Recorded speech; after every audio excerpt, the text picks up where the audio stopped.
Saya anak pendeta. Dari sejak kecil saya sudah ke gereja. Belum lahir aja udah ke gereja, ikut di perut mama saya. Tapi saya belum pernah lahir baru. Saya dulu pikir karena orang tua saya anak Allah, saya anaknya mereka, saya jadi cucunya Allah. Padahal Alkitab menyatakan Allah tidak pernah punya cucu. Allah hanya punya anak. Nah saudara, saya harus pergi ke gereja dari sejak kecil. Harus baca Alkitab. Saya ingat di meja makan kami setiap hari, ada dua benda yang selalu ada di situ. Satu Alkitab, satu rotan. Kalau nggak baca Alkitab, di rotan, saudara. Jadi kadang-kadang saya baca Alkitab, kadang-kadang saya dapat rotannya. Saya rasa tidak ada orang tua yang secara disiplin mengajar anaknya baca Alkitab dengan memakai rotan sampai hari ini. Tapi itu yang membuat saya mulai mengenal firman Tuhan. Kalau ada lomba cerdas tangkas, saya menangan terus, saudara. Dapat hadiah, dapat buku, dapat pulpen dan sebagainya. Tapi apakah firman itu sudah masuk ke dalam hati saya? Belum, hanya menjadi pengetahuan. Sampai satu kali pada saat saya ada liburan, usia saya itu pada waktu itu kira-kira 15 tahun. Saya pergi ke Surabaya karena ada saudara sepupu saya di sana. Dan saya rencana liburan sekolah sekian minggu ada di tempat itu bermain bersama dengan dia. Begitu saya sampai di Surabaya naik kereta api dijemput. Saudara sepupu saya bilang 2 hari lagi saya mau berangkat ikut retreat. Yang ada di Sarangan di pinggir danau. Saya belum pernah ikut retreat. Saya tanya retreat itu apa? Dia bilang kebaktian. Aduh. Saya di rumah aja males kalau disuruh pergi ke gereja. Ini kebaktian lagi. Dia bilang tunggu dulu tapi kebaktiannya bukan di gereja. Di tempat umum di pinggir danau. Berapa hari retreatnya? 4 hari katanya.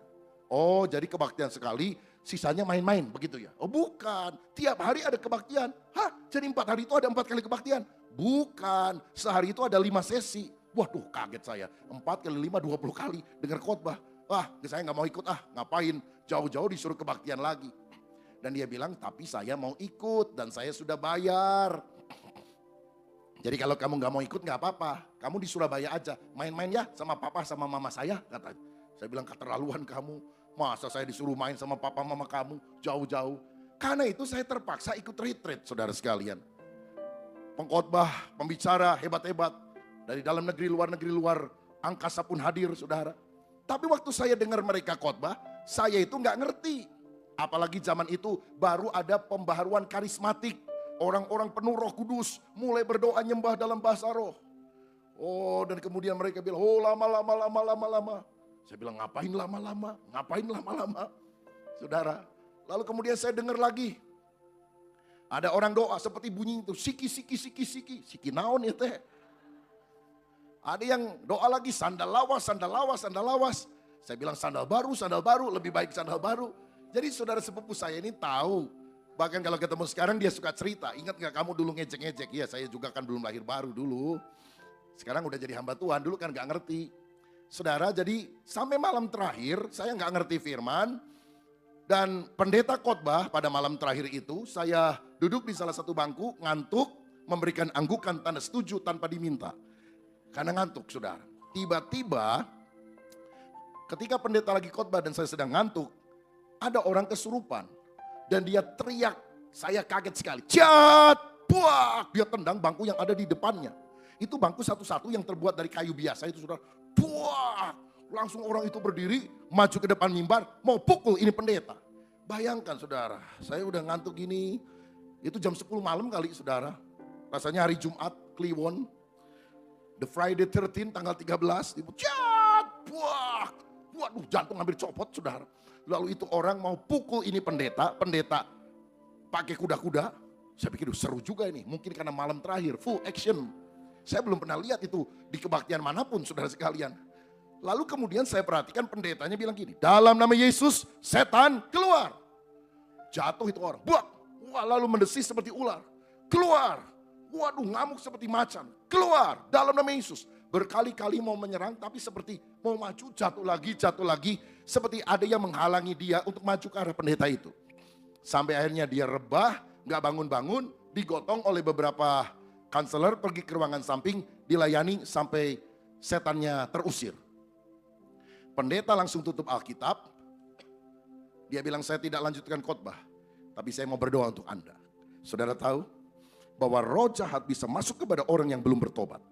Dan saudara tahu bahwa roh jahat itu sudah diusir dari keluar. Tapi kalau engkau yang tidak bertobat, itu roh jahat yang keluar bisa masuk kepada Anda. Waduh saudara, udah malam The Friday 13 ditakut-takutin lagi. Lalu dia mulai tantang untuk membuka hati terima Yesus sebagai Tuhan dan Juru Selamat. Pada waktu itu saya sadar, nama Yesus itu nama yang sangat berkuasa. Sehingga iblis dipatahkan. Setiap lutut bertelut, semua lidah akan mengaku Yesus adalah Tuhan.